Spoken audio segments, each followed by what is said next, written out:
സദസ്സിനെ വന്ദനം. ഈ അടുത്ത കാലത്തായി തെരുവ് പട്ടികളുടെ ആക്രമണം കാരണം വാഹനങ്ങൾ ആക്സിഡന്റ് ആവുകയും പരിക്കുകൾ പറ്റുകയും അക്കാരണത്താൽ മരിച്ചു പോകുന്ന മനുഷ്യ ജീവിതത്തിന്റെ കഥ. അങ്ങനെ ഒരു കൊച്ചു കഥയാണ് ഞാൻ ഇവിടെ നിങ്ങൾക്ക് മുമ്പിൽ അവതരിപ്പിക്കാൻ പോകുന്നത്. മീനൂട്ടി, മീനൂട്ടി, നീ എവിടെയാ കുട്ടിയെ? ശാന്തേച്ചി, ശാന്തേച്ചി, അവിടെ മീനൂട്ടി ഉണ്ടോ?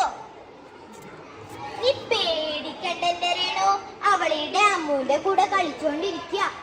അല്ല രേണു, മീനൂട്ടി പറഞ്ഞല്ല നീ കുളിമുറി വെച്ച് തെന്നി വീണെന്ന്. കാലിപ്പ് എങ്ങനെയുണ്ട്, കുറവുണ്ടോ? ശാന്തേച്ചി ഹോസ്പിറ്റലിലൊക്കെ കാണിച്ചിരുന്നു. കാലിന് നല്ല നീരുണ്ട്. ഡോക്ടർ പറഞ്ഞത് അധികം ദൂരം നടക്കണ്ടെന്നാണ്. മോളെ മീനൂട്ടി, നീ ഒന്ന് വേഗം വാട്ടോ. അമ്മേ, ഞാൻ അമ്മു ചേച്ചി കളിക്കണ കണ്ടപ്പോ ഓടി വന്നതാ. ഞാൻ ഇപ്പം വരാട്ടോ. മീനൂട്ടി, മീനൂട്ടി, അമ്മേ ഇതാ അച്ഛൻ വന്നു. അച്ഛൻ ഇന്ന് നേരത്തെയാ? ഇന്ന് നേരത്തെ ഇറങ്ങി. അമ്മയ്ക്ക് കാല് വയ്യാത്തതല്ലേ? അല്ല മീനൂട്ടി, നീ നമ്മെ സഹായിച്ചോ? ഞാൻ ഇന്നമ്മേ പാത്രം കഴുകാനും അലക്കാനും ഒക്കെ സഹായിച്ചു. വലുതാവുമ്പോൾ ഞാൻ ഡോക്ടറായി എല്ലാവരെയും സഹായിക്കുമല്ലോ. മിടുക്കി കുട്ടി, അച്ഛന്റെ പുന്നാരമോൾ തന്നെ.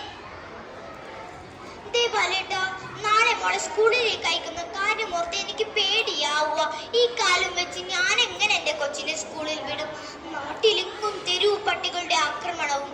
ഇനി എങ്ങനെ എന്റെ കൊച്ചിനെ സ്കൂളിൽ വിടും? നീ പേടിക്കണ്ടെന്റെ രേണു, അവളില്ലേ അമ്മുക്കുട്ടി, അവള് നോക്കിക്കോളും നമ്മളുടെ മോളെ. നീ പേടിക്കണ്ടെന്നേ. ശരി, എന്നാൽ അങ്ങനെ ആവട്ടെ അല്ലേ? അമ്മേ, അമ്മു ചേച്ചി വന്നു. ഞങ്ങൾ ഇപ്പൊ പോയി വരാട്ടോ. ടാറ്റാ. ശരി മോളെ, ടാറ്റ. മോളെ അമ്മുക്കുട്ടി, മീനൂട്ടി ശ്രദ്ധിച്ചേക്കണേ. ശരി ആന്റി. അമ്മു ചേച്ചി, ദൂരെ നിന്ന് പട്ടികളുടെ കുഴ വരുന്നു അമ്മു ചേച്ചി. എനിക്ക് പേടിയാവുന്നു അമ്മു ചേച്ചി. നീ പേടിക്കണ്ട എന്റെ മീനൂട്ടി, ഞാനില്ലേ കൂട്ടിനെ. പട്ടികൾ ഓടി വരുമ്പോ ഏതെങ്കിലും വീട്ടിൽ കയറിയോളൂ. മോളെ മീനൂട്ടി, നീ പറഞ്ഞത് ശരിയാ മോളെ. പട്ടികൾ ഞങ്ങൾ നേരത്തെ പാഞ്ഞു വരുന്ന. അയ്യോ മോളെ, ഓടിക്കോ. അയ്യോ, എന്നെ കളിക്കല്ലേ. അയ്യോ, എന്നെ കളിക്കല്ലേ. അയ്യോ പോ. അയ്യോ എഴുന്നേൽക്ക് മോൾ, എഴുന്നേൽക്ക്. അയ്യോ എഴുന്നേൽക്ക്. ആരെങ്കിലും ഒന്ന് വന്ന് മീനൂട്ടിയെ ഹോസ്പിറ്റലിൽ കൊണ്ടുപോ. അയ്യോ എഴുന്നേൽക്ക് മോളെ. എന്റെ മോൾക്ക് എന്താ പറ്റിയ ഡോക്ടറെ? തെരുവ് പട്ടികൾ എന്റെ മോൾ കടിച്ചു കീറിയില്ല ഡോക്ടറെ, കടിച്ചു കീറിയില്ലേ? ദേവാലേട്ടാ, പറഞ്ഞു കൊടുക്ക് വരേട്ടാ, പറഞ്ഞു കൊടുക്ക്. എന്റെ മോൾക്ക് ഇഞ്ചക്ഷൻ എടുത്തോ ഡോക്ടർ? ഒരാപത്തും വരാതെ തിരിച്ചു തരണേ ഡോക്ടർ.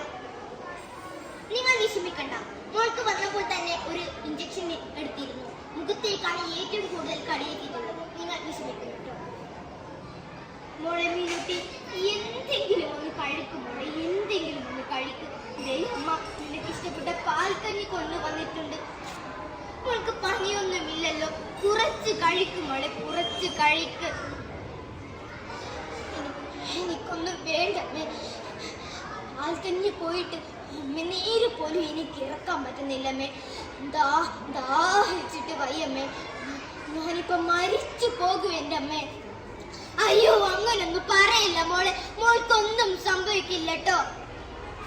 മോളെ ഞങ്ങൾ വേറെ റൂമിലേക്ക് മാറ്റുന്നുണ്ട്. മോൾക്ക് നല്ല പനിയും വയ്യായ്മയുണ്ട്. നിങ്ങൾ നന്നായി പ്രതീക്ഷിച്ചോളൂ. ഇല്ല, ഞാനിത് സഹിക്കില്ല. എനിക്കിത് സഹിക്കാൻ കഴിയില്ല. 15 വർഷത്തിന് ശേഷം കിട്ടിയ നിധിയാണവൾ. എന്റെ ഏക പ്രതീക്ഷ അവളായിരുന്നില്ലേ. ബാലേട്ടാ, മോളെ മീനൂട്ടി, മീനൂട്ടി. അതെ, സഞ്ചാര സ്വാതന്ത്ര്യം ഇന്ത്യൻ ഭരണഘടന ഒരു പൗരന് നൽകുന്ന മൗലിക അവകാശങ്ങളിൽ ഒന്നാണ്.